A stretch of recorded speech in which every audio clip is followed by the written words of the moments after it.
Hi, hello everyone. Welcome back to our channel. This is Soumya from Book Feast.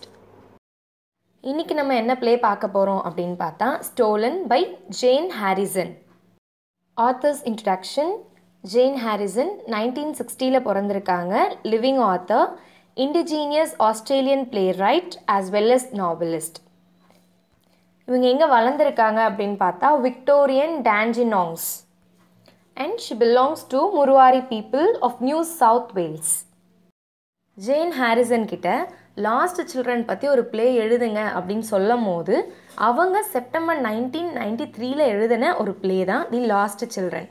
The last children அப்படின்ற அந்த ப்ளேவை படித்து பார்த்ததுக்கப்புறமா என்ன பண்ணுறாங்கன்னா, இல்லை இவங்கெல்லாம் தொலைஞ்சு போன குழந்தைங்க கிடையாது, பட் திருடப்பட்ட குழந்தைங்க.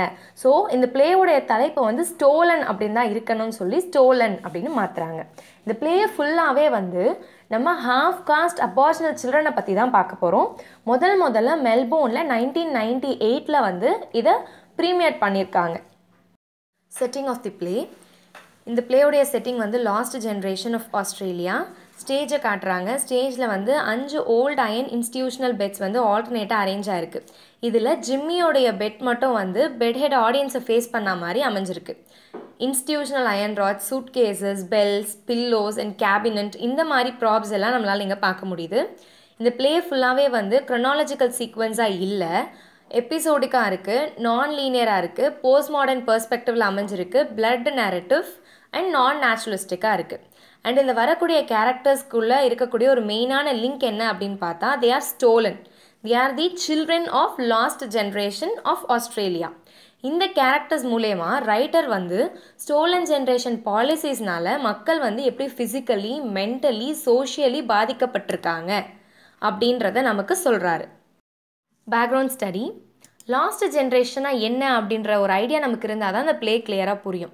1788 ஆஸ்திரேலியாவை ஒயிட் பீப்புள் காலனைஸ் பண்ணுறாங்க. இப்படி இவங்க காலனைஸ் பண்ணப்போ இண்டிஜினியஸ் ஆஸ்திரேலியன் கல்ச்சரை கொஞ்சம் கொஞ்சமாக சிதைக்கிறாங்க, டிஸ்லோகேட் பண்ணுறாங்க. டிஸ்கிரிமினேஷன் அண்ட் அசிமிலேஷன் பாலிசிஸை கொண்டு வராங்க. இதில் ஒரு மெயினான பாலிசி என்ன அப்படின்னு பார்த்தா, ஒரு குழந்தையோடைய அம்மாவோ இல்லை அப்பாவோ இண்டிஜினியஸ் ஆஸ்திரேலியனாக இருந்து இன்னொருத்தர் ஒயிட்டாக இருந்தால் அந்த குழந்தைய வெல்ஃபேர் மிஷினரிஸ்க்கு அனுப்பிடுறாங்க. அதாவது அந்த பேரண்ட்ஸ் கிட்ட என்ன சொல்கிறாங்கன்னா, அவங்க குழந்தைங்க நாங்கள் நல்ல ஆடம்பரமான வாழ்க்கையை கொடுக்குறோம், சாப்பாடு கொடுக்குறோம், நல்ல எஜுகேஷன் கொடுக்குறோம், எந்த ஒரு நோய் நொடி வராமல் பார்த்துக்குறோம் அப்படின்னு சொல்கிறாங்க. சில அப்பா அம்மா விருப்பப்பட்டு அனுப்புகிறாங்க, சிலர் நம்ம குழந்தை நல்லா இருக்குன்ற ஆசையில் அனுப்புகிறாங்க, சிலர் வேறு வழியே இல்லாமல் அனுப்புகிறாங்க. சில குழந்தைங்கள இல்லாத பொய் ரீசனெல்லாம் சொல்லி வழுக்கட்டாயமாக இழுத்துட்டு போயிடுறாங்க.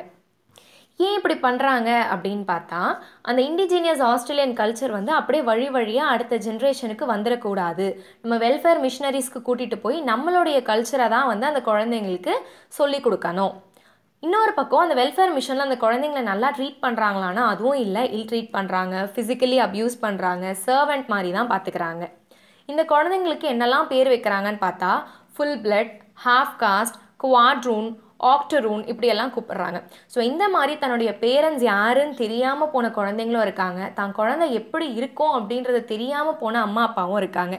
அந்த ஜென்ரேஷனை தான் லாஸ்ட் ஜென்ரேஷன் அப்படின்னு சொல்கிறோம். பிரைம் மினிஸ்டர் அவர்கள், அதாவது பிரைம் மினிஸ்டர் கெவின் ரட் என்ன பண்ணியிருக்காருன்னா, he offered an apology to all the displaced indigenous Australians in the parliament in the year 2008. So நம்ம முன்னாடியே பார்த்தோம், இந்த ப்ளே ஆர்டராக கிடையாது, எபிசோடுக்காக தான் இருக்குது அப்படின்னு. ஃபர்ஸ்ட் எபிசோடு என்ன அப்படின்னு பார்த்தா அடல்ட் ஃப்ளாஷஸ். இங்கே 5 கேரக்டர்ஸையும் நமக்கு இன்ட்ரடியூஸ் பண்ணுறாங்க. First character Ruby. இவங்களை ஆஃபனாக கிரேசின்னு சொல்லுவாங்க, எப்பயுமே ரொம்ப தனிமையில் இருக்க மாதிரி இருப்பாங்க, லுலாபிஸ் பாடிட்டு இருப்பாங்க. செகண்டு சாண்டி. சாண்டி கையில் ஒரு சூட்கேட் வச்சுட்டு தான் வீடு எங்கே இருக்குது அப்படின்னு தேடி அங்கேயும் இங்கேயும் நடந்துட்டு இருக்க மாதிரி காட்டுறாங்க. அடுத்து ஆனி. ஆனியை அடாப்ட் பண்ணிட்டு போயிட்டாங்க, தன்னுடைய அடாப்டட் பேரண்ட்ஸோட வீட்டில் தான் ஆனி இருக்காங்க. அடுத்து ஜிம்மி. ஜிம்மி ஒரு ஜெயிலுக்குள்ளே இருக்க மாதிரி ஒரு சினாரியோ இருக்குது, தான் அம்மா எப்போ வருவாங்க அப்படின்னு ரொம்ப ஆவலாக அம்மாவுடைய வருகையை எண்ணி பார்த்துட்டு இருக்க மாதிரி இருக்குது. அடுத்தது ஷர்லி. ஷர்லி தான் ஒரு கிராண்ட் மதர் ஆக போகிறோம் அப்படின்ற ஒரு எக்ஸைட்மெண்ட்டில் இருக்காங்க. இப்போ பேக்ரவுண்டில் லேபர் பெயினில் ஒரு உமன் கத்துறா மாதிரி சவுண்ட் கொடுக்குறாங்க. ஷர்லியோடைய பெட்டில் ஒரு பர்த் நடக்குது. ஷர்லி கையில் ஹேண்ட் ஜம்பர் வச்சு நெட் பண்ணிட்டு இருக்காங்க.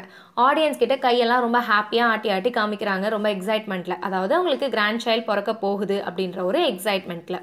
இப்போ லைட் எங் ரூபி கிட்ட ஷிஃப்ட் ஆகுது. யங் ரூபி வந்து என்ன பண்ணுறாங்க அப்படின்னா ஆல்ரெடி ரொம்ப தனிமையாக இருக்க மாதிரி தானே ஃபீல் பண்ணுவாங்க. ஸோ அவங்க என்ன பண்ணுறாங்கன்னா தன்னுடைய அம்மாவை நினச்சி அழுதுட்டுருக்காங்க. இப்போ திருப்பி ஷர்லியை காட்டுறாங்க. ஷர்லி வந்து அவங்களுடைய பாஸ்ட்டை பற்றி யோசிக்கிறாங்க. பாஸ்ட்டில் அவங்களுக்கு லியோனல், கேட் அப்படின்னு 2 பசங்க இருந்தாங்களாம். இவங்க 2 பேரும் பிறந்த உடனே வந்து ஷர்லி கிட்டேருந்து பிரிக்கப்பட்டுட்டாங்க. ஸோ லியோனல், கேட் இவங்க 2 பேருமே லாஸ்ட் ஜென்ரேஷனை சேர்ந்த குழந்தைங்க. அதுக்கப்புறமா வந்து பெல் ரிங்காகவும் இந்த கேரக்டர்ஸ் எல்லாம் என்ன பண்ணுறாங்கன்னா தன்னுடைய க்ளீனிங் ரொட்டீன் எல்லாம் வந்து பண்ண ஆரம்பிக்கிறாங்க. பண்ண ஆரம்பிக்கிறதுக்கப்புறம் சாண்டியை காட்டுறாங்க. சாண்டி வந்து என்ன பண்ணுறாங்கன்னா தன்னுடைய பெட்டெல்லாம் வந்து க்ளீன் பண்ணுறாங்க. அடுத்தது வந்து ஹைடிங் சாண்டி. சாண்டி வந்து மீன் பிடிச்சிட்ருக்காங்க. அவங்க அம்மா உடனே வந்து என்ன பண்ணுறாங்கன்னா சாண்டியை கூப்பிட்டு, சாண்டி நீ சீக்கிரம் இங்கேருந்து ஓடிரு, இந்த இடத்துல இருக்காத அப்படின்னு சொல்கிறாங்க. இவருக்கு வந்து ஒன்றுமே புரியலை. நம்மளை வந்து ஏன் ஓட சொல்கிறாங்க, என்ன ஆச்சுன்னு தெரியல. ஆனால் இவரும் வந்து ஓடுறாரு. அங்கேருந்து அவருடைய ஆண்ட் வீட்டில் போய் கொஞ்ச நாள் தங்கியிருக்காரு. வேறு வழியே இல்லாமல் அங்கிள் லாரி வீட்டுக்கு போக வேண்டியது இருக்குது. அங்கே போய் கொஞ்ச நாள் தங்குறாரு. இந்த மாதிரி அவங்க அங்கிள் வீட்டில் தங்கும் போது இந்த வெல்ஃபேர் பீப்புள் வந்து என்ன பண்ணுறாங்கன்னா சாண்டியை வழுக்கட்டாயமாக பிடிச்சி வெல்ஃபேர் மிஷனுக்கு எடுத்துகிட்டு போயிடுறாங்க. இந்த சீன் எப்படி முடியுதுன்னு பார்த்தா கோரஸில் ரன் சாண்டி ரன் சாண்டின்னு எல்லாரும் கத்துறா மாதிரி முடியுது. ட்ரெயின்டு தி டே. இதில் வந்து எப்படி ஜிம்மி அண்ட் ஷர்லி வந்து வெல்ஃபேர் போர்டுக்கு வந்தாங்க அப்படின்றத காட்டுறாங்க. ஷர்லி வந்து ஒரு பெட்ஸ்பெட் போத்திருக்காங்க. அதை ஓப்பன் பண்ணி பார்த்துட்டு அப்படியே ஏதோ ஆழ்ந்த சிந்தனைக்கு போகிறாங்க. ஸோ இப்போ அவங்களுடைய பாஸ்ட்டுக்கு போகிறாங்க. பாஸ்ட்டில் யோசிச்சு பார்க்கும்போது இவங்க ஒரு காருக்குள்ளே பிளாங்கெட் போத்திட்டு இருக்காங்க. அந்த பிளாங்கெட்டை எடுத்துகிட்டு காரோடைய கண்ணாடியில் பார்க்கும்போது இவங்க அம்மா நிற்கிறாங்க. கார் ஸ்பீடு போக போக இவங்க அம்மாவுடைய ஃபேஸ் வந்து இவங்களுக்கு ரொம்ப பிளர்ராக தெரியுது. கடைசியில் வந்து இடி மின்னல் சவுண்டெல்லாம் கேட்கும். இவங்க திருப்பி வந்து அந்த பெட்ஷீட்டை இழுத்து போத்திக்கிறாங்க. அடுத்தது ஜிம்மி வந்து ரொம்ப சின்ன பையனாக இருக்கான். ஸோ சின்ன பையனாக இருக்கும் போது சிக்கன் யார்டில் போய் ஒளிஞ்சிட்ருக்கான். இப்படி ஒளிஞ்சிட்ருக்கும் போது அவங்க அம்மா வந்து என்ன பண்ணுறாங்கன்னா அங்கேருந்து குரல் கொடுக்குறாங்க, ஜிம்மி பார்த்து பத்திரமா இரு, இந்த அபார்ஜின்ஸ் வெல்ஃபேர் போர்டில் போய் மாட்டிக்காத அப்படின்னு.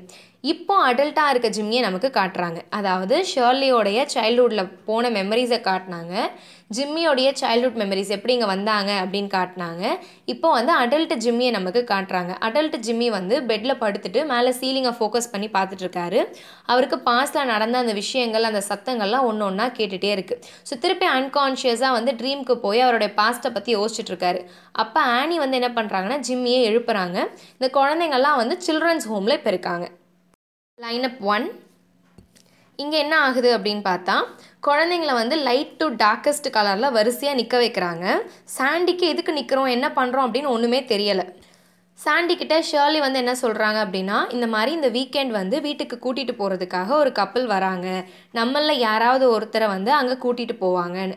உடனே இந்த குழந்தைங்களாம் என்ன பண்ணுறாங்கன்னா நமக்கு கிடைக்கக்கூடிய இந்த டெம்பரரி ஹோமில் நல்ல சாப்பாடு கிடைக்குமா, இல்லை எப்பயுமே இங்கே கெட்டுப்போன ராட்டன் ஃபுட்டை தானே நம்ம சாப்பிட்டுட்ருக்கோம், அதுதான் அங்கேயும் நமக்கு கிடைக்குமா அப்படின்னு ரொம்ப ஆச்சரியமாக வந்து ஆவலோட யோசிச்சுட்ருக்காங்க. அதுக்கப்புறமா என்ன பண்ணுறாங்கன்னா ஒருவேளை அங்கேயும் போய் நம்ம க்ளீன் பண்ணணும், வீட்டு வேலையெல்லாம் செய்ய வேண்டியது இருக்குமோ அப்படின்னு யோசிக்கிறாங்க. இப்படி இந்த கான்வர்சேஷன் போயிட்டு இருக்கும் போது அந்த ஸ்பாட்லைட் யார் மேலே விழுது அப்படின்னு பார்த்தா ரூபியை செலக்ட் பண்ணிடுறாங்க. உடனே ஜிம்மிக்கு வந்து ரொம்ப அனாய்ட் ஆகிடுது. ஏன் இவ்வளோ சூஸ் பண்ணுறாங்க, ஏன் என்னை யாருமே சூஸ் பண்ணலை அப்படின்னு. ஸோ இந்த சீன்லேருந்து என்ன ரிஃப்ளெக்ட் பண்ணுறாங்க அப்படின்னா அந்த குழந்தைங்க எப்படி ஒரு சஃபரிங் இல்லாத ஒரு நல்ல வாழ்க்கைக்கு ஏங்குறாங்க, அங்கே போனாலாவது நமக்கு ஒரு சந்தோஷம் இருக்காதா அப்படின்னு அந்த குழந்தைங்களுடைய ஏக்கம் எப்படி இருக்குது அப்படின்றத சொல்கிறாங்க. தி சோசன். இந்த சீனில் வந்து ஆனியை காட்டுறாங்க. ஆனியோடைய ஒயிட் அடாப்டட் பேரண்ட்ஸ் வந்து ஆனியை நல்லா பார்த்துக்கிறாங்க. ஆனி வந்தப்போ என்ன பண்ணுறாங்கன்னா ஆனி கையில் ஒரு டால் கொடுக்குறாங்க. அந்த டால் ஃபுல்லாகவே ஒயிட் ஹேராக இருக்குது. ஆனிக்கு ஒரே கன்ஃபியூஷன், என்ன இதில் ஏன் இப்படி இருக்குது அப்படின்லாம் யோசிக்கிறாங்க. அண்ட் ஆனிக்குன்னு ஒரு தனியாக ஒரு ரூம் கொடுத்துருக்காங்க. ஆனியோடைய ஃப்யூச்சர் எப்படி இருக்கணும், ஆனியை வந்து நம்ம ரொம்ப நல்லா பார்த்துக்கணும், நல்ல எஜுகேஷன் கொடுக்கணும், ஒரு நல்ல ஒரு செக்யூரிட்டியை வந்து நம்ம அரேஞ்ச் பண்ணி கொடுக்கணும் அப்படின்னு சொல்லி ஆனியை பற்றி நிறைய டிஸ்கஸ் பண்ணிகிட்ருக்காங்க. இந்த சீன் எப்படி க்ளோஸ் ஆகுதுன்னு பார்த்தா ஆனி வந்து ப்ரேயர் சொல்கிறாங்க. God bless mom and dad, God bless me அப்படின்னு ப்ரேயர்ஸ் எல்லாம் சொல்கிற மாதிரி இந்த சீன் வந்து முடியுது. ஸோ இதன் மூலயமா இங்கே என்ன ரிஃப்ளெக்ட் பண்ணுறாங்க அப்படின்னா எப்படி வந்து ரிலீஜியஸ் அண்ட் கல்ச்சுரல் காலனைசேஷன் வந்து இங்கே நடக்குது, எப்படி வந்து ஒருத்தங்களை வந்து அடாப்ட் பண்ணுறதன் மூலியமாக அவங்களுடைய கல்ச்சர், அவங்களுடைய ரிலீஜியன் எல்லாமே வந்து எப்படி காலனைஸ் பண்ணப்படுது அப்படின்றத ஆனியோடைய ப்ரேயர்ஸ் மூலயமா நம்மளால் பார்க்க முடியுது. ஜிம்மி பீயிங் நாட்டி. ஜிம்மியும் சாண்டியும் வந்து என்ன பண்ணுறாங்கன்னா பக்கத்தில் இருக்கக்கூடிய ஒரு ஆப்பிள் கார்டனில் போய் ஆப்பிள் எல்லாம் திருடி சாப்பிட்றாங்க. சாண்டிக்கு வந்து ஆப்பிள் எல்லாம் ஜிம்மி பறித்து கீழே போடுறாரு. சாண்டி இந்த ஆப்பிள் எல்லாம் வந்து உட்காந்து வயிறு ஃபுல்லாக சாப்பிட்டுட்டு இருக்காரு. அப்போ ஜிம்மி என்ன சொல்கிறாருன்னா, இதெல்லாம் இன்றைக்கே சாப்பிட்றாத, நாளைக்கு கொஞ்சம் சேர்த்து வை. ஸோ லேக் ஆஃப் ஃபுட் அப்படின்றது இந்த இடத்துல நம்மளால் பார்க்க முடியுது. பக்கத்தில் இருக்க நெய்பரும் வந்துடுறாரு. இந்த பசங்களை பார்த்துடுறாரு. நல்லா திட்டிட்டு இங்கேருந்து போகிறீங்களா, இல்லை நான் போலீஸை கூப்பிடவா அப்படின்னு சொல்கிறாரு. இந்த பாய்ஸ் வந்து சிரிச்சுக்கிட்டே அங்கேருந்து போகிற மாதிரி இந்த சீன் வந்து முடியுது. Unspoken abuse 1. ஒரு வீக்கெண்ட் முடிஞ்சதுக்கப்புறமா வீக்கெண்ட் விசிட்க்கு போன ரூபி வந்து திருப்பி வராங்க. குழந்தைங்களாம் ரொம்ப எக்ஸைட்டடாக வந்து ரூபி கிட்ட போய் என்ன பண்ணாங்க, என்ன செஞ்சாங்கன்னு கேள்விகள்லாம் கேட்குறாங்க. இதுக்கு வந்து இவங்க என்ன பண்ணுறாங்கன்னா, can you keep a secret and promise not to tell அப்படின்னு கோரஸாக வந்து சேண்ட் பண்ணுறாங்க. இது பேட்டி கேக் கேம் அப்படின்னு சொல்கிறாங்க. ரூபி வந்து பொறுமையாக நடந்து வராங்க. கையில் ஒரு டால் இருக்குது. அந்த டாலை வந்து கீழே வச்சு ட்ராக் பண்ணிக்கிட்டே வராங்க. ரொம்ப ஹாப்பியெல்லாம் தூக்கிட்டு வரல. ஸோ இந்த கேள்வி கேட்குறது, இவங்களுடைய ஹாப்பினஸ் இல்லாமல் இருக்கிறதுலாம் பார்க்கும்போது இது எப்பயுமே நடக்கக்கூடிய ஒரு சூழல் மாதிரி தான் தெரியுது. அந்த விளையாண்டுட்டு இருந்த குழந்தைங்க கேட்டப்போ ரூபி வந்து என்ன சொல்கிறாங்கன்னா, எனக்கு வந்து ஃபிஷ்ஷு சிப்ஸ் எல்லாம் கொடுத்தாங்க. திருப்பி இந்த குழந்தைங்க வேறு என்ன நடந்துச்சு, வேறு என்ன வேலை செஞ்சியா, என்ன பண்ணன்னு கேட்கும்போது நான் சொல்லக்கூடாதுன்னு ப்ராமிஸ் பண்ணியிருக்கேன், ஸோ என்னால் சொல்ல முடியாது அப்படின்னு சொல்லிடுறாங்க. உடனே ரூபி மேலேருந்து அந்த லைட் ஃபேட் ஆகுது. ரூபி வந்து அந்த டாலோட பெட்ரூமில் போய் உட்காந்துக்கிறாங்க.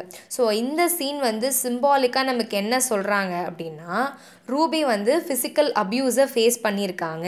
அண்ட் ரூபி கையில் ஒரு டாலை வந்து ரொம்ப சிம்பாலிக்காக அவங்க பார்த்துட்டு இருக்கிறது மூலயமா ரூபி வந்து ப்ரெக்னெண்ட்டாக இருக்காங்க அப்படின்றதையும் கன்வே பண்ணுறாங்க. ஸோ ஃபிசிக்கல் அப்யூஸ் வந்து எப்படி இந்த இடத்துல நடக்குது, அந்த குழந்தைங்களால் வந்து அதை வெளியே கூட சொல்ல முடியலை அப்படின்றத வந்து இந்த இடத்துல நமக்கு காட்டுறாங்க. இட் ரெயின்ட் தி டே. இங்கே வந்து ஷர்லி பாஸ்ட்டை பற்றி யோசிக்கிறாங்க. பாஸ்ட்டில் அவங்க பையனை அவங்க கிட்டேருந்து எப்படி பிரிச்சுட்டு போனாங்கன்றதை பற்றி ரீகலெக்ட் பண்ணி பார்க்குறாங்க. இவங்க வந்து என்ன பண்ணுறது அப்படின்னு தெரியாமல் ரொம்ப வந்து ஷாக்கில் நிற்கிறாங்களாம். அப்போது ஒரு கார், பிளாக் கலர் கார் வந்து அவங்க குழந்தைய வந்து இவங்க கிட்டேருந்து பிரித்து கூட்டிகிட்டு போகுது. அதாவது வெல்ஃபேர் பீப்புள் வந்து என்ன பண்ணுறாங்கன்னா, அங்கே வந்து இவங்க பையனை இவங்க கிட்டேருந்து பிரித்து எடுத்துகிட்டு போகிறாங்க. இவங்க கிட்ட ஒரு வார்த்தை கூட சொல்லவே இல்லை. இவங்க ஷாக்கில் இருக்காங்க. இவங்க ஹஸ்பண்ட் வந்து அந்த கார் பின்னாடி கத்திக்கிட்டே ஓடுறாரு. ஆனாலும் வந்து அந்த குழந்தைய திருப்பி இவங்க கிட்ட வாங்க முடியலை. இதை யோசிச்சு பார்த்து அந்த பெயின் வந்து இன்னும் ஷர்லி கிட்டே இருக்குது. சுருண்டு போய் அவங்க பெட்டில் படுத்துடுறாங்க. அவங்க கையில் வந்து பேபி ஜம்பர் வந்து இருக்குது. Ruby comforting her baby. இங்கே யங் ரூபிக்கும் க்ரோனப் ரூபிக்கும் என்ன ஒரு டிஃப்ரென்ஸ் இருக்குது அப்படின்ற மாதிரி காட்டுறாங்க. யங் ரூபி வந்து எப்பயுமே எனக்கு அம்மா வேணும், நான் அம்மாவை பார்க்கணுன்னு அழுதுகிட்டே இருப்பாங்களாம். ஆனால் இந்த க்ரோனப் ரூபி வந்து உனக்கு என்ன வேணும், நான் உனக்கு என்னெல்லாம் செய்யணும் அப்படின்னு ஒரு குழந்தைய கம்ஃபர்ட் பண்ணுற மாதிரி அமைஞ்சிருக்கு. யங் ரூபி கிட்ட ஒரு டால் இருக்குது. அந்த டால் கிட்ட வந்து பேசிகிட்டு இருக்காங்க. அந்த டால் கிட்ட என்ன சொல்கிறாங்கன்னா, உனக்கு என்ன வேணும், மம்மி வந்து உனக்கு ஒரு பெரிய ப்ரெசென்ட் வாங்கி கொடுக்குறேன், உனக்கு புது ட்ரெஸ்ஸு வேணுமா, வேறு என்ன வேணும் அப்படின்லாம் பேசிகிட்டு இருக்காங்க. இந்த மோனோலாக் மூலயமா ரூபியோடைய ஸ்டேட் எவ்வளோ பெத்தட்டிக்காக இருக்குது. ஒரு குழந்தை வந்து எப்படி அம்மாவுக்கு ஏங்குறாங்க, அதே மாதிரி எப்படி அழுதுட்ருக்காங்க. அந்த குழந்தைய வந்து தொட்டிலில் போட்டு ஆட்டிகிட்டு இருக்கும்போது கூட ரூபி வந்து என்ன பண்ணுறாங்களா, அழுதுகிட்டே இருக்காங்களாம். அம்மா எங்கே இருக்கீங்க, எப்போ வருவீங்க அப்படின்னு கேட்டுக்கிட்டே இருக்காங்களாம். இந்த சீனில் ரூபியோடைய ஃப்யூச்சர் எவ்வளோ டார்க்காக இருக்க போகுது அப்படின்றத வந்து காட்டுறாங்க. அண்ட் இன்னசென்ட்டாக இருந்த ரூபியோடைய சைல்ட்ஹுட் வந்து எப்படி ஒரு மெச்சூர்டான அடல்ட்ஹுட்டை நோக்கி போகுது அப்படின்றத காட்டுறாங்க. And the story of the மாஞ்சி. ரூபி வந்து அழுதுகிட்டே இருக்காங்க. அங்கே ரூபி பக்கத்தில் ஒரு டால் இருக்குது. அந்த டாலை எடுத்துகிட்டு வந்து சாண்டி வந்து ரூபி கையில் கொடுக்குறாரு. எல்லாரும் என்கேஜ் பண்ணுற விதமாக ஒரு கதை ஒன்று சொல்கிறாரு. கதை யாரை பற்றி அப்படின்னா, பிக் பேட் மாஞ்சி. ஸோ இந்த பிக் பேட் மேஜி கதையை வந்து சாண்டியோடைய தாத்தா இவருக்கு சொன்னதான். ரொம்ப காலத்துக்கு முன்னாடி இரவு அப்படின்ற ஒன்று கிடையவே கிடையாதான். சூரியன், அதாவது இவங்களுடைய இண்டிஜினியஸ் டேர்மில் சூரியனை வந்து யொரிங்கா அப்படின்னு சொல்லுவாங்களாம். ஸோ யொரிங்கா வந்து நைட்டும் பகலும் வந்து ஷைன் ஆகிக்கிட்டே தான் இருக்கும். நைட்டு இருள் அப்படின்ற ஒரு விஷயம் இருக்கவே இருக்காது. இதனால் வந்து ஏர்த்தோட ஹோல்ஸ் எல்லாம் ரொம்ப ட்ரை ஆக ஆரம்பிச்சிச்சு. பீப்புள் வந்து என்ன பண்ண ஆரம்பிச்சிட்டாங்கன்னா, பீப்புள் அனிமல்ஸ் எல்லாமே சவுத்தை நோக்கி போக ஆரம்பித்தாங்களாம். ஒரு தடவை டார்க்னஸ் அப்படின்ற ஒன்று தொடர ஆரம்பிச்சிச்சு.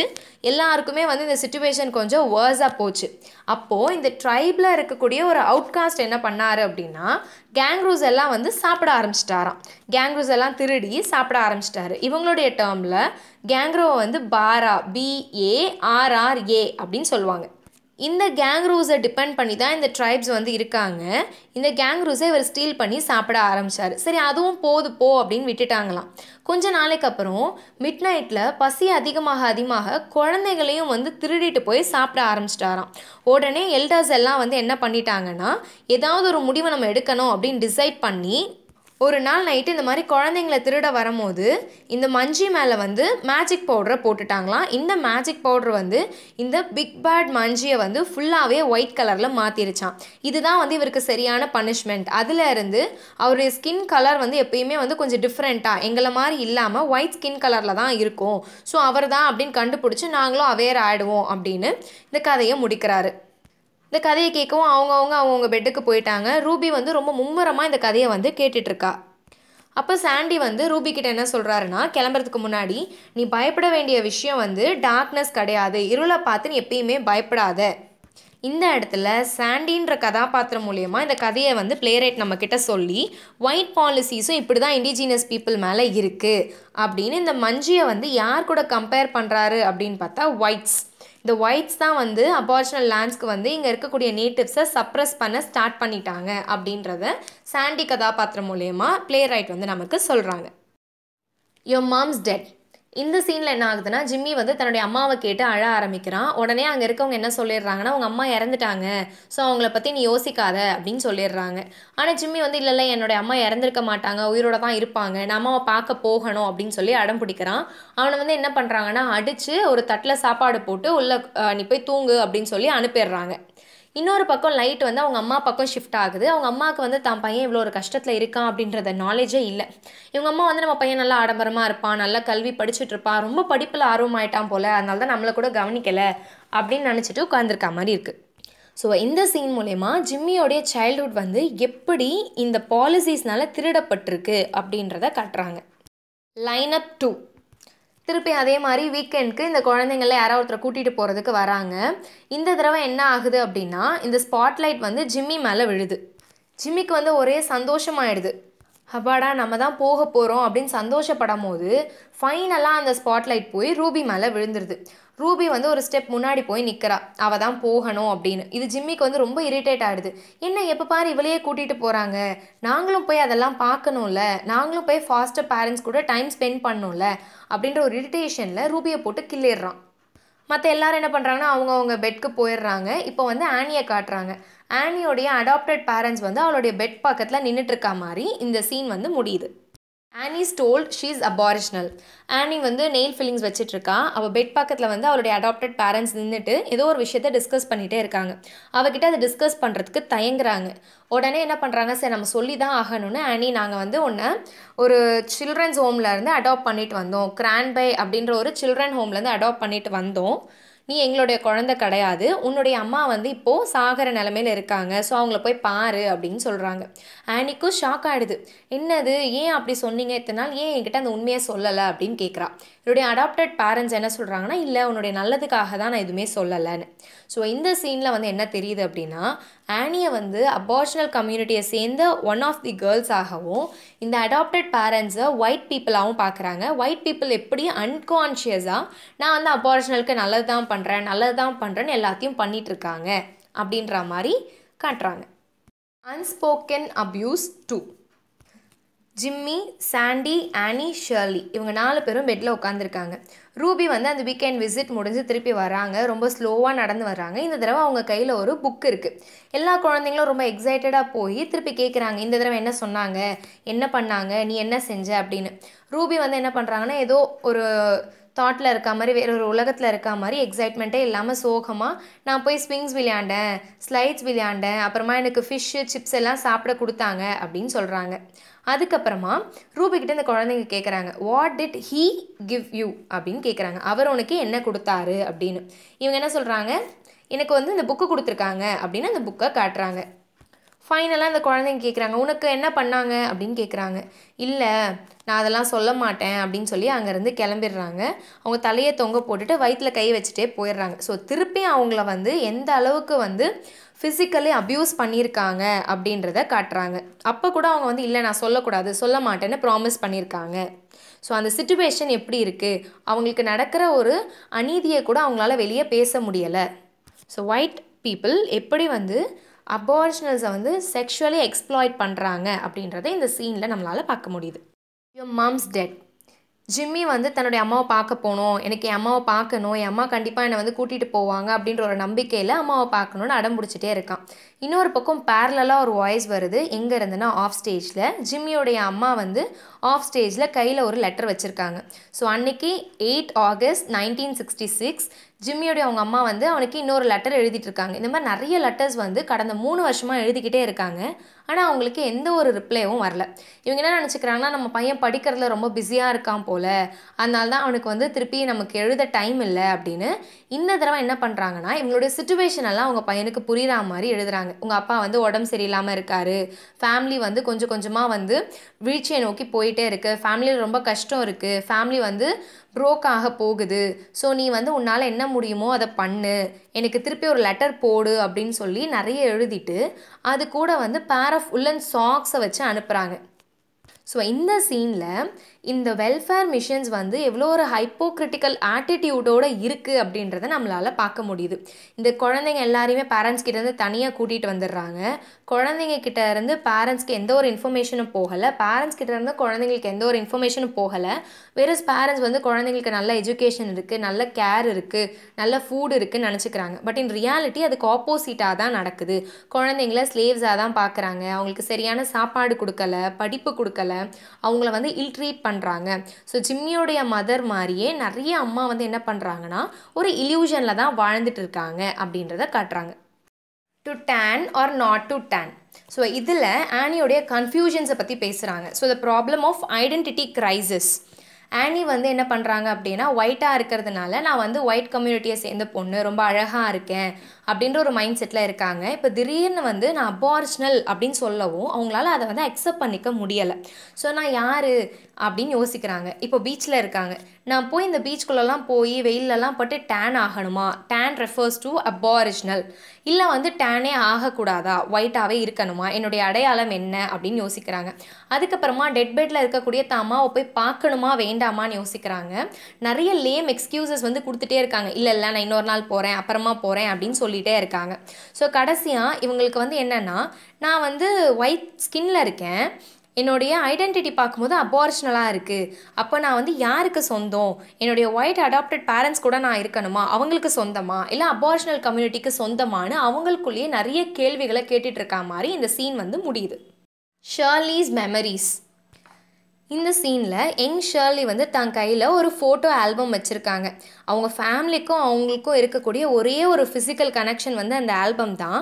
அந்த மெமரிஸை வந்து ரொம்ப லாங் லாஸ்டிங்காக வச்சுருக்கணும், எவர் செரிஷிங்காக வச்சுருக்கணும் அப்படின்னு பார்த்துட்ருக்காங்க. அப்போது அந்த ஆல்பம் வந்து அவங்கக்கிட்ட இருந்து பறிக்கப்படுது. ஸோ அவங்களுக்கு வந்து தன்னுடைய வாழ்க்கைக்கான அர்த்தம் என்ன அப்படின்றத தெரியாத ஒரு மனநிலைக்கு அவங்க போயிடுறாங்க.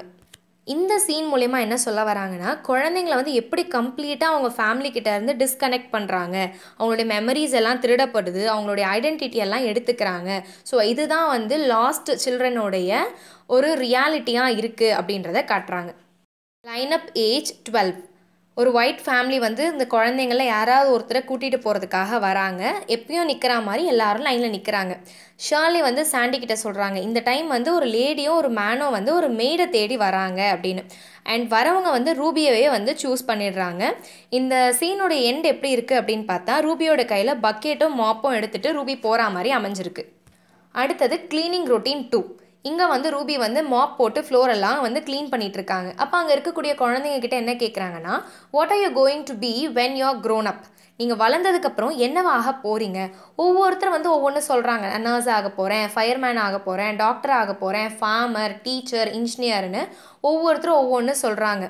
உடனே அத்தாரிட்டேட்டிவாக ஒரு வாய்ஸ் பின்னாடி இருந்து கேட்குது, நோ முடியாது அப்படின்னு கேட்குது. உடனே எல்லா குழந்தைங்களும் என்ன பண்ணிடுறாங்க, I want to became cleaners or want to wash drains அப்படின்னு சொல்கிறாங்க.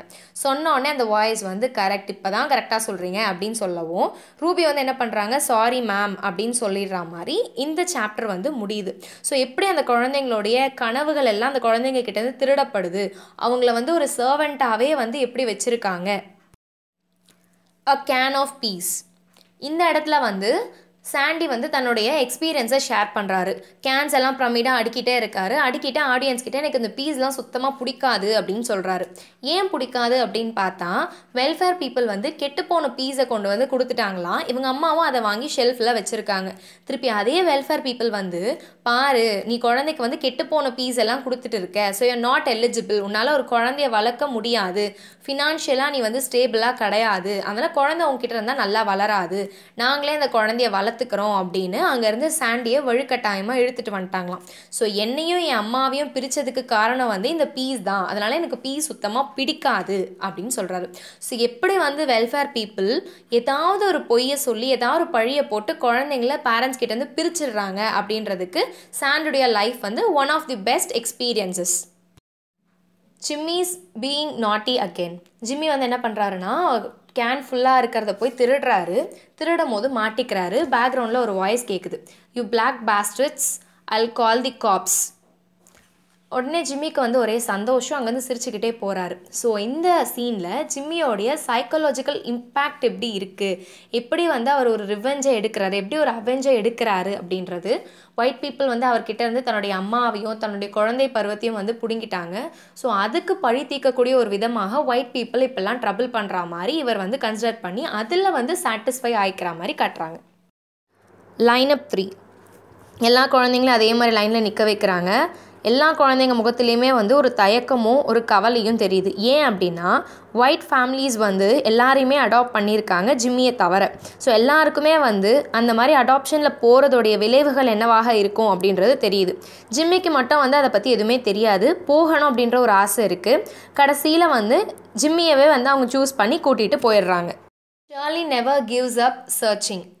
ஷர்லி வந்து என்ன பண்ணுறாங்கன்னா, ஹையர் அஃபிஷியல்ஸ் கிட்ட, சோஷியல் சர்வீஸ் பண்ணுறவங்க கிட்டலாம் போய் கேட்குறாங்க, என் சன் லியோனல் பற்றி உங்களுக்கு தெரியுமா அப்படின்னு கேட்குறாங்க. யார்கிட்டையுமே ஒரு ப்ராப்பரான ஒரு ரெஸ்பான்ஸ் வந்து வரவே இல்லை. கடந்த 27 வருஷமாக அவங்கள தேடிட்டே தான் இருக்காங்க. அவங்களுக்கு எந்த ஒரு ரெஸ்பான்ஸுமே கிடைக்கல.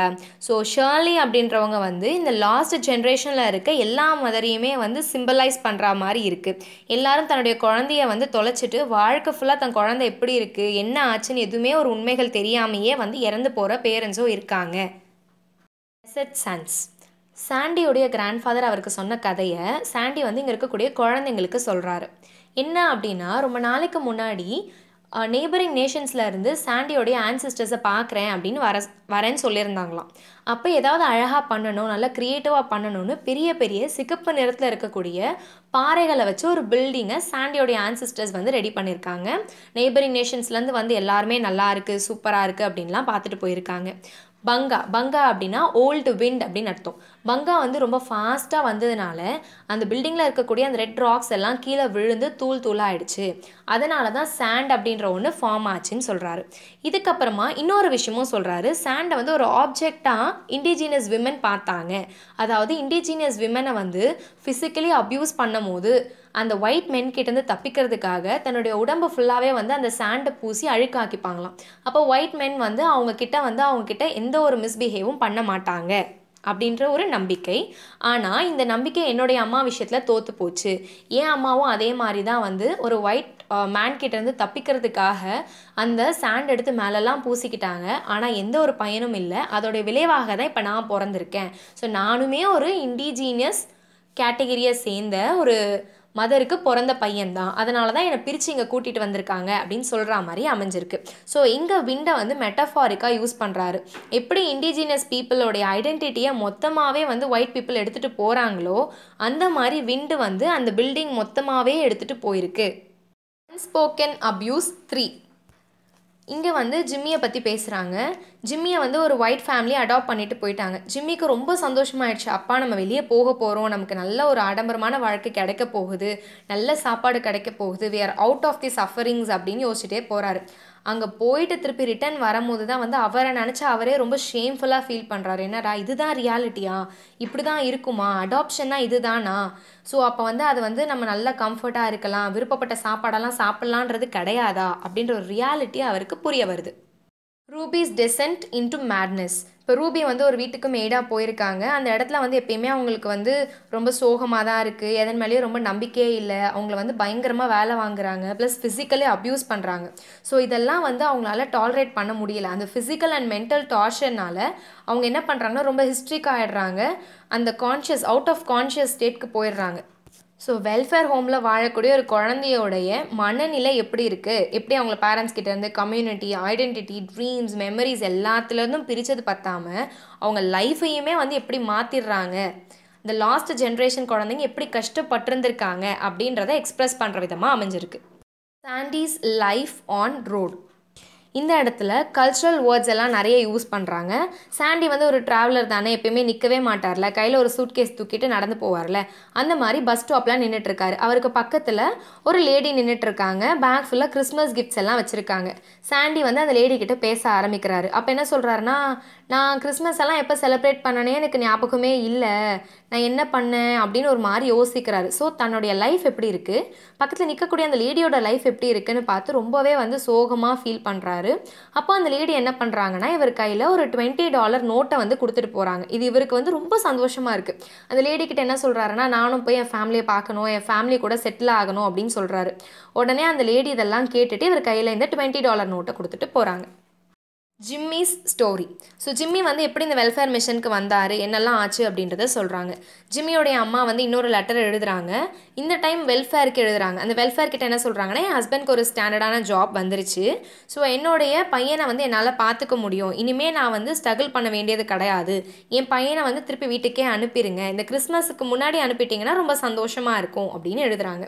இது மட்டும் இல்லாமல் மிஸ்ஸஸ் மீட் கிட்ட தான் வந்து ஜிம்மியை அனுப்பியிருக்கிறதாக சொல்லியிருக்காங்க. ஸோ இவங்க என்ன பண்ணுறாங்கன்னா, மிஸ்ஸஸ் மீட்க்கும் நான் நிறைய லெட்டர் எழுதினேன், எனக்கு எந்த ஒரு ரிப்ளையுமே வரவே இல்லை அப்படின்னு சொல்கிறாங்க. இப்போ இந்த சீன் வந்து ஜிம்மிக்கு ஷிஃப்ட் ஆகுது. ஜிம்மி வந்து ஒரு திருட்டு கேஸில் வந்து ஜெயிலுக்குள்ளே இருக்கார். அந்த ப்ரிசன்லேருந்து வெளியே வராரு, வந்து ஸ்ட்ரெயிட்டாக போய் குடிச்சிட்ருக்காரு. அப்போ அங்கே இருக்கக்கூடிய சிலர் வந்து ஜிம்மியை ரெகக்னைஸ் பண்ணி, நீ நான்சியோட பையன் தானே அப்படின்னு கேட்குறாங்க. இவருக்கு உடனே எக்ஸைட்டட் ஆகிடுது, நம்ம அம்மாவை பார்க்க போகிறோம், திருப்பி நம்ம போக போகிறோம் அப்படின்னு இருக்காரு.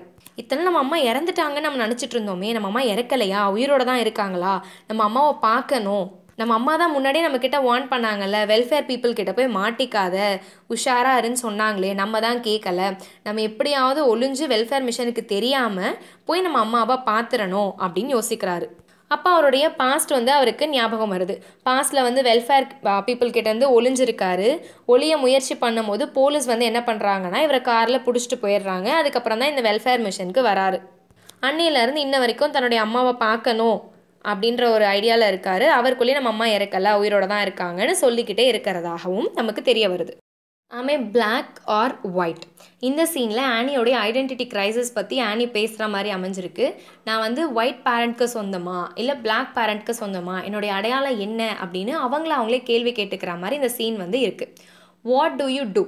இந்த சீனில் வந்து ஜிம்மி அவங்க அம்மாவுக்கு 26 வருஷமாக கிறிஸ்மஸ்க்கு வாங்கி வச்ச கிஃப்ட்டை பற்றி பேசுகிறாரு. அவங்க அம்மாவும் 26 வருஷமாக ஜிம்மிக்கு கிஃப்ட்ஸ் எல்லாம் வாங்கி வச்சுருக்காங்க. ஜிம்மி கடைசியாக தன்னுடைய அம்மாவை பார்க்க போகலாம் அப்படின்னு போகும்போது அவங்க அம்மா வந்து இறந்துடுறாங்க. என்னதான் அம்மா பையனாக இருந்தாலும் ரியாலிட்டியில் பார்க்கும்போது கடைசி வரைக்கும் 2 பேருமே வந்து ஸ்டேஞ்சஸாக இருக்கா மாதிரி தான் இந்த வெல்ஃபேர் பீப்புள் வந்து ஒரு சூழ்நிலையை க்ரியேட் பண்ணியிருக்காங்க. மீன்வைல் இன்னொரு பக்கம் பார்க்கும்போது நமக்கு ரூபியோட சினாரியோவை காட்டுறாங்க. Rupees family comes to visit. Ruby வந்து இப்போ ஹாஸ்பிட்டலில் இருக்காங்க. அவங்க அப்பாவான லென்னோ சிஸ்டர் ரூபியை பார்க்க வராங்க. அவங்களுக்கு வந்து இவங்க யாரையுமே அடையாளமே தெரியலை, ரெகக்னைஸ் பண்ண முடியலை. பட் திருப்பி என்ன பண்ணுறாங்கன்னா, தான் ஒரு மெய்டுன்றதை மட்டும் ஞாபகம் வச்சுருக்காங்க. காட் எனாஃப் டு டூ அப்படின்ற ஒரு ஃப்ரேஸை திருப்பி சொல்லிக்கிட்டே இருக்காங்க. ஸோ ரூபியோடைய மேட்னஸ் வந்து எதை ரிஃப்ளெக்ட் பண்ணுது அப்படின்னு பார்த்தா, இதுக்கு மேலே மென்டலி அண்ட் ஃபிசிக்கலி அவங்களால ஃபைட் பண்ணுற அளவுக்கு அவங்களுக்கு ஸ்ட்ரென்த் கிடையாது அப்படின்றத காட்டுது. சாண்டி ரீவிசிட்ஸ் தி சில்ட்ரன்ஸ் ஹோம். சாண்டி வந்து என்ன பண்ணுறாருன்னா, ஒரு சில்ட்ரன் ஹோமை போய் பார்க்குறாரு. ஃபர்ஸ்ட் டைம் அவர் அந்த இடத்துக்கு தான் கூட்டிகிட்டு வந்தாங்களாம். ஸோ இப்போ அந்த இடம் வந்து ரொம்ப யாருமே ஆள் இல்லாத ஒரு எம்டி ஸ்பேஸாக, டெசர்டட் ஸ்பேஸாக இருக்குது. ஒரு ரியல் எஸ்டேட் டெவலப்பர் வந்து என்ன பண்ணுறாருன்னா, அந்த பிளேஸை பார்த்துட்டு இதை விற்க போகிறதாகவும், சாண்டியை வாங்கிக்கிறீங்களா அப்படின்ற மாதிரியும் கேட்குறாரு. சாண்டி வந்து சிரிச்சுக்கிட்டே அந்த இடத்த விட்டு வெளியே வந்துடுறாரு. Racist insult. இந்த சீனில் என்ன ஆகுது அப்படின்னு பார்த்தா, ஜிம்மி வந்து ப்ரிசனில் இருக்கார். தன்னுடைய அம்மா வந்து இறந்துட்டாங்க அப்படின்றத நினச்சி ரொம்பவே ஃபீல் பண்ணிகிட்ருக்காரு.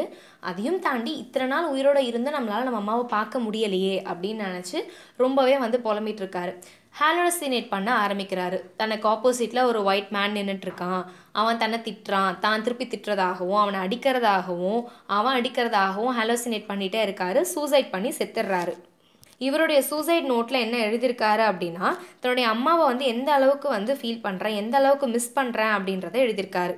அண்ட் தன்னுடைய அபாரிஜின்ஸ் கிட்ட என்ன சொல்கிறாங்கன்னா, தயவு செய்து உங்கள் பசங்களை வந்து இந்த மாதிரி வந்து வெல்ஃபேர் மிஷன்ஸ்க்கு அனுப்புகிறேன்னு ஒயிட் பீப்புளை நம்பி அனுப்பிடாதீங்க, உங்களுடைய நல்லதுக்காக நீங்கள் தான் போராடணும் அப்படின்னு எழுதுறாரு.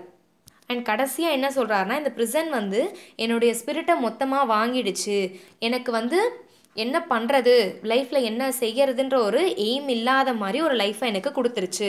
இவரோட பாடியும் லெட்டரும் வந்து ப்ரிசன் வார்டன் கையில் கிடைக்குது. ஆனி சீனில் வந்து ஒரு பெரிய மாக்ரி இருக்குது. என்ன அப்படின்னா, ஆனியோடைய அபாரிஜினல் ஃபேமிலி வந்து ஆனியை திருப்பி வரணும்னு எதிர்பார்க்குறாங்க. அதே மாதிரி அடாப்டட் பேரண்ட்ஸும் ஆனி கூட இருக்கணும்னு எதிர்பார்க்குறாங்க. ஸோ ஆனியோடைய ஒயிட் ஃபேமிலி வந்து என்ன பண்ணுறாங்கன்னா, அபாரிஜினல் ஃபேமிலி கூட போய் ஒன்று சேர்ந்துடுறாங்க. ஸோ இதுதான் அந்த மாக்கரி. ஆனால் ஆனியால் வந்து என்னென்னா, ரெண்டு பக்கமும் நிற்க முடியலை. இதையும் அக்செப்ட் பண்ணிக்க முடியல, அதையும் அக்செப்ட் பண்ணிக்க முடியலை. மதர்ஸ் டே அப்படின்னு வந்தால் தன்னுடைய அபார்ஷனல் மதர் பிளாக் மதருக்கு டார்க் சாக்லேட்டையும் கொடுக்க முடியலை, அதே மாதிரி அடாப்டட் மதர் ஒயிட் மதருக்கு ஒயிட் சாக்லேட்டையும் கொடுக்க முடியலை. ஸோ என்னுடைய ஐடென்டிட்டி என்ன ஆகிறது, என்னால் வந்து ரெண்டுத்தையுமே அக்செப்ட் பண்ணிக்க முடியலை அப்படின்னு சொல்கிறாங்க. Shirley's come full circle. Shirley ஃபைனலாக என்ன பண்ணுறாங்கன்னா, அவங்க கிராண்ட் டாட்டரை பார்த்துடுறாங்க. கிராண்ட் டாட்டர் பேர் வந்து தமாரா. இப்போ இவங்க வந்து என்ன சொல்கிறாங்கன்னா, என்னுடைய கிராண்ட் டாட்டரை வந்து யாரை கூட்டிகிட்டு போக வேண்டாம், ஏன்னா என்னுடைய கிராண்ட் டாட்டரை பார்த்துக்க அம்மாவும் இருக்காங்க, பாட்டியும் இருக்காங்க அப்படின்னு ஆடியன்ஸ் கிட்ட வந்து இன்ஃபார்ம் பண்ணுறாங்க. உடனே கேட், அதாவது ஷர்லியோடைய பொண்ணு வந்து என்ன பண்ணுறாங்கன்னா, அம்மா அப்படின்னு ஃபர்ஸ்ட் டைம் இவங்களை கூப்பிடுறாங்க. இவங்களுக்கு அது ரொம்பவே சந்தோஷமாயிடுது.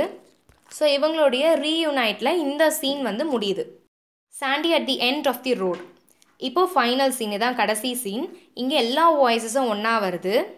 சாண்டி என்ன சொல்கிறாருன்னா, நான் எல்லா இடத்துக்கும் போயிட்டேன், ஆனால் என் வீட்டுக்கு மட்டும் போகலை அப்படின்னு சொல்கிறாரு. ஷார்லி வந்து கிராண்ட் டாட்டரை கையில் வச்சுக்கிட்டு, இனிமேல் என் கிராண்ட் டாட்டரை என்கிட்டேருந்து யாராலையும் எடுத்துகிட்டு போக முடியாது அப்படின்னு சொல்கிறாங்க. ரூபி வந்து என்ன பண்ணுறாங்கன்னா, எனக்கு வீடுன்னு ஒன்று வேண்டவே வேண்டாம், எனக்கு ஆல்ரெடி வந்து போதுமான அளவு வந்து கிடச்சிருச்சு, இதுக்கு மேலே என்னால் முடியாது அப்படின்னு சொல்கிறாங்க. ஆனி வந்து என்ன பண்ணுறாங்கன்னா, அவங்களுடைய ஐடென்டிட்டி கிரைசிஸ் இருந்தாலும் எனக்கு ரெண்டு பேரண்ட்ஸையும் பிடிக்கும் அப்படின்னு சொல்கிறாங்க. ஜிம்மி வந்து ஆஃப்டர் டெத் தன்னுடைய அம்மாவை போய் பார்த்து ரொம்ப சந்தோஷப்படுறதாக சொல்கிறாங்க. சாண்டியும் கடைசியாக தன்னுடைய வீட்டுக்கு போயிடுற மாதிரி இந்த ப்ளே வந்து முடியுது. Critical perspectives. ஸோ இதில் வந்து ஆஸ் பர் டைம் கன்சர்ன் வெறும் கீ பாயிண்ட்ஸ் மட்டும்தான் கொடுத்துருக்கேன். அது எந்த எபிசோடில் ரிஃப்ளெக்ட் ஆகுது அப்படின்றத ப்ராக்கெட்டில் மென்ஷன் பண்ணியிருக்கேன். ஸோ புரியலை அப்படின்னா அந்த பர்டிகுலர் எபிசோட திருப்பி ஒருக்கா வச்சு கேட்டு பாருங்கள். கன்வென்ஷனல் தேட்டர் மாதிரி இல்லாமல் டிஃப்ரெண்ட் தேட்டர் ஃபார்மேட்டில் தான் எழுதியிருக்காங்க. ஸ்ட்ரீம் ஆஃப் கான்ஷியஸ்னஸ் டெக்னிக்கை யூஸ் பண்ணியிருக்காங்க. சாப்பாடு, சஃபரிங் இல்லாத ஒரு லைஃப், இது ரெண்டுமே வந்து ஒரு அடிப்படை தேவை. இந்த அடிப்படை தேவைக்காக எப்படி இந்த ஸ்டோலன் ஜென்ரேஷன் கிட்ஸ் வந்து ஏங்கி போயிட்டுருக்காங்க அப்படின்றத லைன் அப் 1ல் நம்மளால் பார்க்க முடியுது.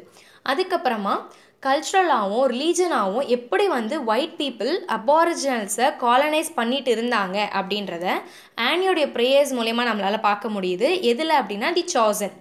அதுக்கப்புறமா இம்பீரியலிஸ்ட் ஆட்டிடியூட் எப்படி இருக்குது, ஒயிட் பீப்புள் வந்து நான் என்ன செஞ்சாலும் அபாரிஜினல்ஸோடைய நல்லதுக்காக தான் செய்கிறேன்னு கலெக்டிவ் அன்கான்ஷியஸ்லேயே வந்து இருக்காங்க. அது எங்கே ரிஃப்ளெக்ட் ஆகுது அப்படின்னு பார்த்தா Anne's told she is aboriginal. அதுக்கப்புறமா exploitation of the aboriginal by the whites.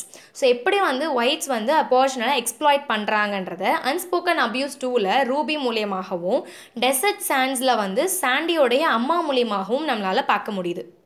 அதுக்கடுத்தது identity crisis. So identity crisis வந்து எப்படி ஃபோர்க்ரவுண்ட் ஆகுது அப்படின்றது ஆனி மூலயமா to tan or not to tan அப்படின்றத பார்க்க முடியுது. நெக்ஸ்ட்டு ஸ்டோலன் ஜென்ரேஷன் கிட்ஸோடைய மெமரிஸ் எல்லாம் வந்து திருடப்படுது, அவங்க ஐடென்டிட்டியை அவங்கக்கிட்ட வந்து பிடுங்கிடுறாங்க. இதை வந்து ஷர்லீஸ் மெமரிஸ் அப்படின்றத பார்க்க முடியுது. அண்ட் சைக்காலஜிக்கல் இம்பேக்ட் என்னென்ன இருக்குது, ஜிம்மிஸ் பீயிங் நாட்டி again, rupees descent into madness, racist insult. So psychologically எப்படி வந்து அவங்க சூசைட் கமிட் பண்ணுறதுக்கோ இல்லை வந்து மென்டலி டிஸ்டர்ப் ஆகிறதுக்கோ வந்து ஒரு ரிஃப்ளெக்ஷனாக இருக்குது அப்படின்றத இந்த ரெண்டு கேரக்டர்ஸ் மூலயமா, யார் ரூபி அண்ட் ஜிம்மி மூலயமா பார்க்க முடியுது. Sufferings of a child in the welfare home. So welfare ஹோமில் எப்படி குழந்தைங்க கஷ்டப்படுறாங்க, அவங்கக்கிட்ட வந்து அவங்களுடைய parents, community, identity, dreams, memories, கடைசியில் அவங்க லைஃபே வந்து பறிக்கப்படுது அப்படின்றத Ruby's descent into madness, racist insult இது ரெண்டுத்தில் பார்க்க முடியுது. அண்ட் ஸ்டோலன் ஜென்ரேஷனை ரிஃப்ளெக்ட் பண்ணுற விதமாக am I black or white, what do you do, இது ரெண்டுத்துலேயும் வந்து நம்மளால் பார்க்க முடியுது. Indigenous community versus white settlers. Indigenous community எதுக்கு ப்ரிஃபரன்ஸ் கொடுக்குறாங்க, ஒயிட் செட்டிலர்ஸ் வந்து எப்படி மெட்டீரியலிஸ்டிக்காக இருக்காங்கன்றதை பார்க்க முடியுது. Spiritual indigenous culture versus material western culture. So Jimmy Sandy வந்து ஒரு சீனில் பார்த்தா போய் ஆப்பிள் பறிப்பாங்க. அந்த கார்டனோடைய ஓனர் வந்து ரொம்ப கெட்ட வார்த்தையில் போலீஸ்கிட்ட மாட்டி விட்டுருவேன் அப்படின்லாம் சொல்வார். ஸோ ஜிம்மியும் சாண்டியும் வந்து எப்படி ஸ்பிரிச்சுவலாக இண்டிஜினியஸ் கல்ச்சரை பார்க்குறாங்க, இயற்கை மரமானது எல்லாருக்குமே சொந்தம் அப்படின்ற ஒரு மைண்ட் செட்டில் இருக்காங்க. வேறஸ் மெட்டீரியலிஸ்டிக் கல்ச்சரில் இருக்கக்கூடிய அந்த நெய்பர் வந்து என்ன பண்ணுறாருன்னா, ஓனர் வந்து இதெல்லாம் எனக்கு சொந்தமானது, உனக்கு இதெல்லாம் சொந்தம், பாவம் பசி தானே சாப்பிட்டுட்டு போட்டோம் அப்படின்னு இல்லாமல் இதெல்லாம் உனக்கு சொந்தம் கிடையாதுன்னு எப்படி வந்து ரொம்ப ரூடாக மெட்டீரியலிஸ்டிக்காக இருக்காரு. அண்ட் ஸ்டோலன் ஜென்ரேஷனை சேர்ந்து அந்த குழந்தைங்கள வந்து திருப்பி பேரண்ட்ஸ் கிட்ட வந்து ரிட்டர்ன் பண்ணவே இல்லை. நிறைய பேருக்கு அப்பா அம்மா யாருன்னு தெரியாமல், குழந்தைங்களுக்கு தான் பிள்ளை யாருன்னு தெரியாமலும் வந்து இறந்து மடிஞ்சிட்டாங்க. அம்மா குழந்தை ரிலேஷன்ஷிப் எப்படி இருக்குது, indigenous culture and white Australians எப்படி இருக்காங்க அப்படின்றத வந்து நம்ம எங்களை பார்க்க முடியுது. அண்ட் எஸ்கேபிசம், இந்த கஷ்டத்துலேருந்து தப்பிக்கணும் அப்படின்றதுக்காக ஜிம்மி வந்து சூசைட் அப்படின்ற ஒரு வழியை தேர்ந்தெடுக்கிறான். அதே மாதிரி ரூபி வந்து மேட்னஸ் அப்படின்ற ஒரு வழியை தேர்ந்தெடுக்கிறான். And servants of the white society, white சொசைட்டியோடைய சர்வெண்ட்டாக தான் வந்து இந்த குழந்தைங்களை பார்க்குறாங்களே தவிர அவங்களுக்கு லைஃப்பில் எந்த ஒரு இம்ப்ரூவ்மெண்ட்டும் இல்லை. ஸோ எப்படி வந்து ஒயிட் பீப்புள் வந்து அபாரிஜினல்ஸை காலனைஸ் பண்ணுறாங்க அப்படின்றது பார்க்க முடியுது. Symbols, motifs and representations. ஆனியோடைய டால் வந்து ஐடென்டிட்டியை ரெப்ரசென்ட் பண்ணுது. ரூபியோடைய டால் ப்ரெக்னென்சியை ரிஃப்ளெக்ட் பண்ணுது. ஷர்லியோ வந்து ஸ்டோலன் ஜென்ரேஷனில் இருக்கக்கூடிய அம்மாவை சிம்பலைஸ் பண்ணுற மாதிரி இருக்காங்க. விண்ட் வந்து ஒயிட் மென்னை ரெப்ரசென்ட் பண்ணுறாங்க. எப்படி வந்து இந்த விண்ட் வந்து அந்த பில்டிங்கை வந்து ஃபுல்லாக சுக்குநூறாக்கி சாண்டாக மாற்றிச்சோ, அது மாதிரி ஒயிட் மென் வந்து ஆஸ்திரேலியன் கல்ச்சரையும் ஆஸ்திரேலியன் அபாரிஜினல்ஸையும் வந்து கொஞ்சம் கொஞ்சமாக டெஸ்ட்ராய் பண்ணிட்டாங்க. ஒன்றுமே இல்லாமல் ஐடென்டிட்டியே இல்லாமல் ஆக்கிட்டாங்க. அதுக்கப்புறமா பெட் எப்படி ஒரு மென்டல் இன்ஸ்டிடியூஷனாக இருக்குது அப்படின்றது. வால் ஹேங்கிங்ஸ், அந்த ரூமோடைய ஷேப் எப்படி இருக்குன்றத சொல்கிறாங்க. சூட்கேஸ் வந்து எப்போ பாரு கையில் வந்து சூட்கேஸை தூக்கிட்டே அலைஞ்சிட்ருக்காரு அப்படின்னா இப்போ அவர் வந்து எப்பயுமே வாழ்க்கையில் ஓடிக்கிட்டே தான் இருக்கார், அவருக்குன்னு ஒரு வீடு இல்லை அப்படின்றத ரிஃப்ளெக்ட் பண்ணுறாங்க. ஃபில்லிங் கேபினட் வந்து சில்ட்ரன்ஸோடைய ஃபேக்ட்ஸ் அண்ட் ரெக்கார்ட்ஸை வச்சுருக்காங்க. அப்போ குழந்தைங்களை வெறும் ஃபேக்டாகவும் ரெக்கார்டாகவும் தான் பார்க்குறாங்களே தவிர ஒரு உயிராக பார்க்கல. ஏன் அப்படின்னா அவங்கெல்லாம் வந்து so called half cost children. அதுக்கப்புறமா நிட்டிங் வந்து அவங்களுடைய கல்ச்சர், அவங்களுடைய கல்ச்சரல் இன்டெலிஜென்ஸை காட்டுது. எப்படி வந்து அம்மா தன்னுடைய குழந்தைக்காக கிஃப்ட்ஸ் எல்லாம் வந்து ப்ரிப்பேர் பண்ணுறாங்க, ரெடி பண்ணுறாங்க, அவங்க ரொம்ப அன்போடையும் லவ்வோடையும் அதை வந்து ரெடி பண்ணுறாங்க அப்படின்றத பார்க்க முடியுது. அண்ட் பெல் கண்ட்ரோல், பெல் வந்து அந்த பெல் ரிங் ஆனதுக்கப்புறம் அவங்கவுங்க வேலையை பார்க்க போகிறாங்க. ஸோ எப்படி அந்த குழந்தைங்களை வந்து இன்ஸ்டிடியூஷனலைஸ் ஆக்கி வச்சுருக்காங்க. பில்லோ லேக் ஆஃப் கம்ஃபர்ட்டை வந்து காட்டுது. அயன் ராட்ஸ் வந்து அவங்களுக்கு எப்படி வந்து ஒரு அத்தாரிட்டி கிடையாது, ஒரு இண்டிவிஜுவாலிட்டி கிடையாது அப்படின்றத பார்க்குறோம். So that's all for today's video. உங்களுக்கு வேறு ஏதாவது கான்டென்ட் வேணும் அப்படின்னாலும் காமெண்ட் செக்ஷனில் மென்ஷன் பண்ணுங்கள். கண்டிப்பாக எங்கள் சேனலில் அப்லோட் பண்ணுறோம். தேங்க்யூ ஃபார் வாட்சிங். Please to like, share, comment and subscribe.